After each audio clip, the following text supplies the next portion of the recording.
Hi hello నమస్తే welcome to iQOO media. మా videos కనుక మీకు నచ్చినట్లయితే దయచేసి మా ఛానల్ని సబ్స్క్రైబ్ చేసుకోండి. నాని హీరోగా వివేక్ అత్రేయ దర్శకత్వంలో తెరకెక్కిన ఫిల్మ్ సరిపోదా శనివారం. ఈ సినిమా ఈరోజు థియేటర్లో విడుదలైంది. ఈ చిత్రం ఎలా ఉందో ఒకసారి తెలుసుకుందాం. నాని ఈ సినిమాలో సూర్య అనే క్యారెక్టర్ చేశాడు. చిన్నప్పటి నుండి సూర్యకి కోపం ఎక్కువ. అతని కోపాన్ని కంట్రోల్ పెట్టడానికి సూర్య తల్లి ప్రయత్నం చేస్తూ ఉంటుంది. ఈ క్రమంలోనే సూర్య కోపానికి పరిష్కారంగా వారంలో 6 రోజులు ప్రశాంతంగా ఉంటూ ఒక్క శనివారం రోజు మాత్రమే కోపాన్ని సూర్య చూపిస్తూ ఉంటాడు. చనిపోయిన తన తల్లికి ఇచ్చిన వాగ్దానం కారణంగా సూర్య కూడా శనివారం ఒక్కరోజు మాత్రమే గొడవలు పడుతూ ఉంటాడు.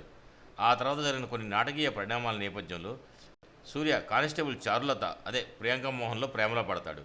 పోలీస్ అధికారిగా దయ ఎస్జే సూర్య సోకులపాలెం అనే ప్రాంతాన్ని అక్కడ ప్రజలను తన అధికార బలంతో పట్టి పీడిస్తూ ఉంటాడు. వారిని దారుణంగా కొడుతూ ఉంటాడు. ఆ ప్రజలను కాపాడాలని ఫిక్స్ అయిన సూర్య దయాని ఏం చేశాడు, ఆ ప్రజల సూర్య ధైర్యాన్ని నింపాడా లేదా, అలాగే చార్లతో ప్రేమ కథ ఎలా సాగింది అనేది మిగిలిన కథ. సరిపోదా శనివారం సినిమాలో నాని చాలా పవర్ఫుల్గా కనిపించాడు. వైల్డ్ యాక్షన్ ఎలిమెంట్స్తో పాటు ఎమోషన్తోనూ నాని మెప్పించాడు.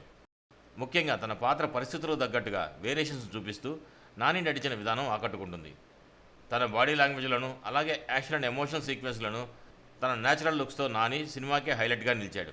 ప్రియాంక మోహన్తో సాగిన లవ్ స్టోరీలోనూ నాని తగిన టైమింగ్తో ఆకట్టుకున్నాడు. హీరోయిన్గా ప్రియాంక మోహన్ కూడా మెప్పించింది. ఎమోషనల్ సీన్స్లో కూడా చాలా సెటిల్గా నటిస్తూ కనిపించింది.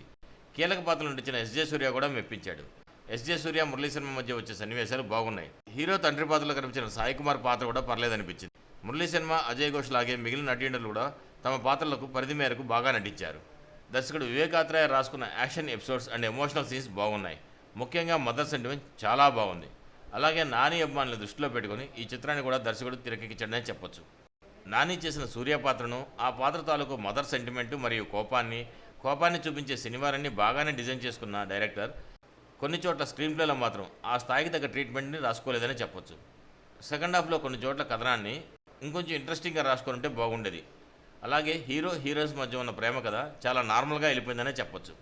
మొత్తానికైతే ఈ సినిమా గురించి చెప్పాలంటే యాక్షన్ అండ్ ఎమోషనల్ డ్రామాలో నాని నటన, యాక్షన్ సీన్స్ మరియు మదర్ సెంటిమెంట్, నాని పాత్ర తాలూకు ఎమోషన్స్ అండ్ ఎలివేషన్స్ చాలా బాగున్నాయి. క్లైమాక్స్ కూడా ఆకట్టుకుంది. అయితే కొన్ని సీన్స్ మాత్రం రెగ్యులర్గా సాగాయి. ఓవరాల్గా ఈ సినిమాలో నాని నటనతో పాటు powerful action elements, mother sentiment చాలా బాగా ఆకట్టుకుంటాయి.